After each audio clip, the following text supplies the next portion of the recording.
being child-centred. Because how much do you actually know about your players? That, by the way, right, that was learning to swim in Sweden in the 1950s. So if you didn't drown, you got hung, which I thought was kind of an innovative way of learning at the time. But how much do you know about your kids? Over the last couple of years, I've done a lot of research around the country, going out and speaking to groups of kids. And some of you might have seen this research. And we give them those 16 statements. And we say, pick the top 9 most important things to you about why you play football. Get rid of the other 7 that aren't important, and then organise those 9 in terms of order of importance, with 1, the most important thing to you about why you play football, down to 2, the second most important, etc. 55 groups of kids. Professional game, grassroots game, boys, girls, rural, urban, top of the league, bottom of the league. Focused on the 8 to 12 age group. The top 6 by a mile were the ones that the kids say. So you lot will educate your coaches. What do the kids say? What do you reckon? Have fun. I like skilling people. Like skilling people. Well done for being brave and saying the kids' word, but it's kind of low down the list in terms of order of importance for the kids. Like playing with my friends? Absolutely. It's one of the reasons that kids go to play football. Trying hardest rather than winning. This one here, trying my hardest is more important than winning, is the top one by a mile. So get your head around that as an adult. Trying my hardest is more important than winning. Because we look at the world through a different value set. Because kids are coming from a different place. Piece of research in the States, 10,000 kids, 10 to 14-year-olds.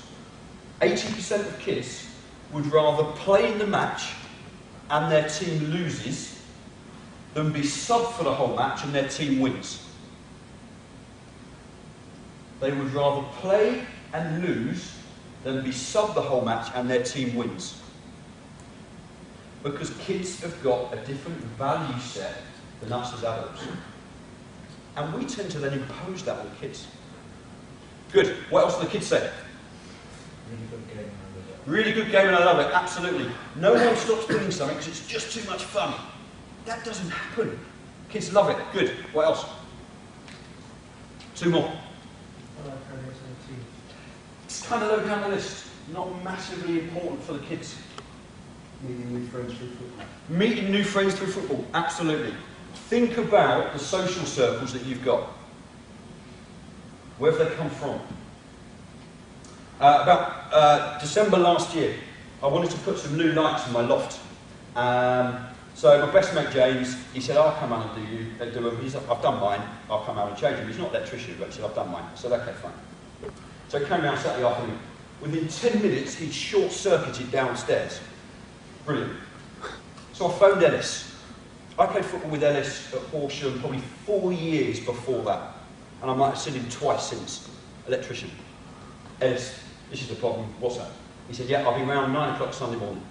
He came around, sorted my lights out, wouldn't take a penny off you, nothing at all. That's the best thing about football for kids at grassroots. It keeps me fit and healthy is the other thing that the kids say. They recognise that getting a bit of a sweat on is good for them. Now, it's important to me I win the league because I've never been picked by any kid in 55 groups of kids. Winning more important than trying my hardest. Never been picked by any kid. It's important to me I win trophies and medals. Never been picked by any kid in 55 groups of kids.